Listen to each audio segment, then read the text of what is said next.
Hello everyone, welcome to मुस्तारा Khatoon channel. केंद्रीय विद्यालय class 11th में एडमिशन के लिए कौन कौन से डॉक्यूमेंट्स की ज़रूरत पड़ेगी और फॉर्म कैसे भरा जाएगा आज आपको मैं बता देती हूँ, ताकि आप जब फॉर्म भरें तो आपको कोई भी कन्फ्यूज़न ना हो। किस तरह से फॉर्म भरा जाएगा पूरी फॉर्म आपको दिखा रही हूँ। 2025-26 सेशन के लिए जो फॉर्म है वो आपके सामने है। तो सबसे पहले क्या करना है फॉर्म भरने के लिए, यहाँ पर मैं बता देती हूँ। आप देख सकते हैं कि सबसे पहले यहाँ पर बताया गया है, यहाँ पर फ़ोटो लगेगा आपका, ठीक है। फ़ोटो रिसेंट होना चाहिए बेटा, यानी कि ज़्यादा पुराना ना हो, साफ़ सुथरा अच्छा सा एक फ़ोटो लेना और यहाँ पर फॉर्म में लगा देना, ठीक है। उसके बाद जो सबसे पहला नंबर काम है वो है आपको स्ट्रीम सेलेक्ट करना है, यानी कि चॉइस करना है आप क्या लेना चाहते हो, कौन सी स्ट्रीम। साइंस लेना चाहते हो तो साइंस में टिक करना है, कॉमर्स लेना चाहते हो तो कॉमर्स में टिक करना है, और अगर आर्ट्स लेना चाहते हो तो ह्यूमैनिटीज़ में टिक करना है। आपको सोच समझ के बेटा इनमें से किसी एक को चॉइस करना है।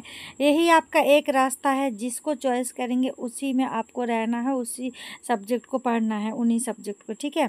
तो यहाँ पर डेट ज़रूर डाल देना फॉर्म में जब आप फॉर्म भरने जाएंगे तो। उसके बाद क्या है चलिए मैं बता देती हूँ। उसके बाद शुरू हो रहा है आपका नाम। सबसे पहले नाम भरना आप तो अपना कैपिटल लेटर में भरना, ठीक है। यानी कि कैपिटल लेटर जो होता है ना, बड़ी राइटिंग में साफ़ सुथरा क्लियर, नाम में कोई गलती नहीं होनी चाहिए। और फॉर्म में किसी में भी कहीं भी कोई गलती ना हो, साफ़ सुथरा आराम से फॉर्म को भरना। आपको फॉर्म कैसे भरा जाएगा मैंने इससे पहले वीडियो में बताया है कि आपको स्कूल में जाना है, वहाँ से फॉर्म लेना है और फिर घर में लाके या वहाँ पर आराम से बैठ के फॉर्म भर के पेरेंट्स का सिग्नेचर लगा के सारे डॉक्यूमेंट्स लगा के फिर जमा होगा, ठीक है। ऑफलाइन माध्यम से फॉर्म भरा जाएगा। तो सबसे पहले नाम भरेंगे, उसके बाद स्कूल लास्ट अटेंडेड, यानी कौन से स्कूल में आप पढ़े हो अभी तक क्लास 10 तक, उस स्कूल का नाम लिखना है, ठीक है। उसके बाद यहाँ पर पापा का नाम, पापा क्या काम करते हैं और उनका इनकम कितना है बेसिक पे। माँ का भी पूछा गया, मदर्स नेम, और मम्मी क्या करती है, कोई जॉब करती है तो लिख देना, टीचर है तो टीचर लिखना, जो भी काम करती है, या हाउस वाइफ है तो हाउस वाइफ लिखना है, और यहाँ पे बेसिक पे नील कर देना है, ठीक है। उसके बाद चलिए मैं बताती हूँ। उसके बाद क्या है, सर्विस कैटेगरी पूछ रहे हैं। अगर सर्विस कैटेगरी है तो जो गवर्नमेंट जॉब कर रहे हैं ना, सर्विस कैटेगरी है तो उनके लिए है ये, ठीक है। और नहीं है, अगर आप साधारण इंसान भी हो, साधारण बच्चे भी फॉर्म भर सकते हैं केंद्रीय विद्यालय में, ठीक है। तो अब आ जाओ, आपको भरना है 4 नंबर में रेसिडेंट एड्रेस। एड्रेस आपको अच्छी तरह से भर लेना है, ठीक है। एड्रेस देखिए यहाँ पे अपना भरना, पहले घर का नंबर, गली नंबर, जो भी एड्रेस है सारा कुछ भर के पूरा फिर जमा होगा। और अब आता है पहला number mobile number. Mobile number या फ़ोन नंबर जो चालू होगा, साफ साफ रहे, वो देना। कई बार लास्ट तक भी कॉल आ जाता है बच्चों को, कम परसेंटेज वालों को भी कभी कभी चांस मिल जाता है। तो आपका फ़ोन नंबर या ईमेल एड्रेस सही होगा तभी तो आपसे कांटेक्ट करेंगे, आपको कॉल करेंगे, आपको बुलाएंगे। अगर आप केंद्रीय विद्यालय में पढ़ना चाहते हो तो सही से सबसे नंबर है कि सही से आपको फॉर्म भरना है। मार्क्स आपका कितना आया है आप कमेंट करके ज़रूर बताना, CBSE यानी क्लास 10 के रिजल्ट में। उसके बाद आपको कैटेगरी चॉइस करना है। अगर आप SC ST या OBC किसी कैटेगरी में है, OBC में है तो OBC नॉन क्रीमिलियर होना चाहिए, सर्टिफिकेट होना चाहिए इन सब का। और आपको पता है इन सब में ना छूट भी मिलेगा आपको एडमिशन के लिए। अगर आप कुछ किसी कैटेगरी में हो तो आपको लाभ मिल सकता है, कुछ % की छूट मिलेगी। कितने % की छूट मिलेगी, किस किस चीज़ में छूट मिलेगी, वो भी मैं आपको अगले वीडियो में बताऊँगी, ठीक है। अगर अभी SC ST या OBC नॉन क्रीमिलियर हैं तो 4% तक की छूट मिल जाती है। बहुत ही अच्छी बात है, बहुत खुशी की बात है। तो इसीलिए कह रहे हैं फॉर्म ज़रूर भरना। और ये सारे डॉक्यूमेंट्स आपको लगाना पड़ेगा। कौन कौन सी डॉक्यूमेंट्स लगाना पड़ेगा पहले मैं आपको बता देती हूँ, ठीक है, फिर आगे फॉर्म दिखाती हूँ। तो सबसे पहला नंबर है, कौन से डॉक्यूमेंट्स लगाना है सबसे पहले नंबर में, आप देखिए यहाँ पर 1 नंबर में आपका आधार कार्ड, पहले तो फ़ोटो हो गया, ठीक है। दूसरा नंबर में हो गया आधार कार्ड, ठीक है। उसके बाद पेरेंट्स का भी आधार कार्ड होना चाहिए, ठीक है। आधार कार्ड हो, पहचान पत्र हो, कुछ भी चलेगा पेरेंट्स का, ठीक है। बिजली का बिल हो, ये सारा चीज़ चलेगा। और उसके बाद तीसरे नंबर में आता है आपका रिजल्ट, जो सीबीएसई यानी क्लास 10 का रिजल्ट आया है, जो भी मार्कशीट निकाला है वो मार्कशीट आपको लगाना है, ठीक है। और उसके बाद अगर आप एससी एसटी ओबीसी किसी भी कैटेगरी में आ रहे हैं तो वो कैटेगरी सर्टिफिकेट लगाना है, ठीक है। उसके बाद एक और लास्ट में अगर आप कुछ एक्टिविटी कर रखे हो, एनसीसी सर्टिफिकेट वगैरह है कुछ है, तो उनमें भी छूट मिलेगा, तो आप वो भी लगा सकते हैं, उसको भी प्लस कीजिएगा, बहुत ही प्लस पॉइंट रहेगा, आपको छूट मिलेगा, ठीक है। चलो ये तो हो गया डॉक्यूमेंट्स की बात। कोई और जानकारी चाहते हैं ना तो आप कमेंट ज़रूर कीजिएगा, ठीक है, कमेंट बॉक्स में। और आप इस वीडियो को एक लाइक दीजिएगा, चैनल को सब्सक्राइब कर लीजिए, ठीक है। तो अब चलिए, अब क्या बचा है अब आता है number result of class 10th का रिजल्ट लगाना है। कौन कौन सा रिजल्ट क्या मांगा है यहाँ पे पूछा है। हिंदी सब्जेक्ट है तो मार्क्स कितना आया है, और संस्कृत अगर है नहीं है तो नील कर देना। इंग्लिश ज़रूर होगा, इंग्लिश में मार्क्स बताना है। सोशल साइंस होगा तो सोशल साइंस में मार्क्स बताना है। मैथ्स इनमें से कौन सा था, मैथ्स का मार्क्स बताना है। और साइंस के लिए साइंस का मार्क्स बताना है, ठीक है।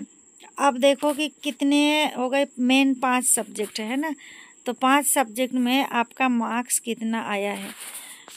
5 जो सब्जेक्ट है, टोटल 5 सब्जेक्ट है, तो उसमें कितने आपके परसेंटेज बने हैं यहाँ पे पहले लिखना। 5 में से 500 हो गया, 500 में से आपका कितना नंबर आया है। 400 अगर आया है तो 400 लिखना है, ठीक है। और उसके बाद परसेंटेज कितना बन रहा है, 80 बन रहा है, 90 बन रहा है, 60 बन रहा है, 70 जो भी आपका बन रहा है, फिर भी आप लिखेंगे, सही सही लिखेंगे और करेक्ट बिल्कुल होना चाहिए, कोई मिस्टेक नहीं, कोई गलती नहीं, ठीक है।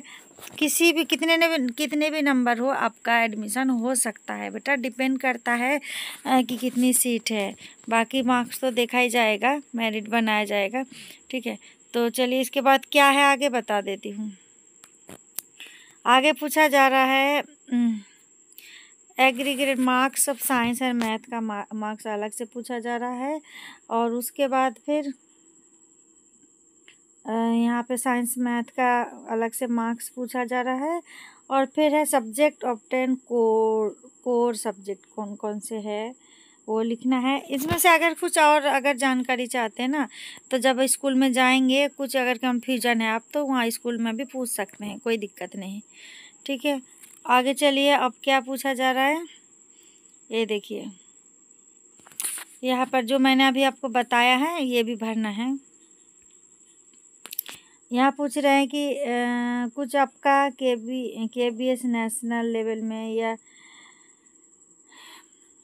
और क्या है, स्पोर्ट्स वगैरह, रीजनल स्पोर्ट्स या कुछ भी है, एनसीसी सॉरी, इफ़ यस अगर है तो please attach attested photo copy. अगर कोई भी सर्टिफिकेट आपके पास है किसी भी एक्टिविटी का, एनसीसी वगैरह का, तो सर्टिफिकेट आप लगा देना, ठीक है। हो गया मेन काम। इसमें देखिए यहाँ साफ साफ बताया गया है 6% तक की टोटल ओवरऑल आपको छूट मिल सकता है, आपको फ़ायदा मिल सकता है। इससे पहले मैंने बताया कि अगर SC ST OBC वगैरह है तो 4% तक की छूट मिलेगी, ठीक है। और देखिए इसमें अगर कोई एक्टिविटी वगैरह है 2%, 4%, टोटल 6% तक की छूट आपको मिल सकती है केंद्रीय विद्यालय में एडमिशन कराने के लिए, ठीक है। ये आपने फॉर्म देख लिया और डॉक्यूमेंट्स क्या क्या लगाना है समझ में आ गया। और अब आपको क्या करना है, यहाँ पर डेट डाल देना है, यहाँ पर बच्चों का सिग्नेचर होगा जिसको एडमिशन लेना है, और लास्ट में पेरेंट्स का सिग्नेचर यहाँ पे आप करा लेना है। पेरेंट्स का सिग्नेचर करा के, जो भी मम्मी पापा किसी का भी आप सिग्नेचर करा सकते हैं, और सारे डॉक्यूमेंट्स वगैरह लेके फ़ोटोकॉपी वगैरह और जमा दे देना बेटा। ये KB नॉन KB सभी स्टूडेंट के लिए है ये वाला फॉर्म सेम। और जो कि मतलब अदर स्कूल में पढ़ रहे हैं, मतलब सरकारी स्कूल में या किसी भी प्राइवेट स्कूल में, वो भी भर सकते हैं, उन सब के लिए फॉर्म है 2025-26 सेशन के लिए। तो उम्मीद करती हूँ वीडियो पसंद आई होगी। कोई और जानकारी चाहते हैं तो कमेंट बॉक्स में कमेंट ज़रूर करें। और एडमिशन का प्रोसेस चालू हो चुका है, पहले KB वालों का चल रहा है, अब तुरंत स्टार्ट होने वाला है नॉन KB स्टूडेंट का फॉर्म भरना। तो अगर केबी स्टूडेंट के बाद सीट खाली होती है तो अदर केबी स्टूडेंट का फॉर्म भरा जाता है, उनका एडमिशन होता है। और अदर स्कूल के जो केबी स्टूडेंट है उन सब के बाद फिर सीट बचती है तो फिर प्राइवेट स्कूल वालों का या गवर्नमेंट स्कूल वाले बच्चों का, सभी अदर कहीं से भी कोई भी स्टूडेंट है जो कि केंद्रीय विद्यालय में एडमिशन कराना चाहते हैं तो उनका एडमिशन हो जाता है। तो यहीं पर वीडियो ख़त्म करती हूँ, फिर मिलते हैं नेक्स्ट वीडियो में। Thanks for watching.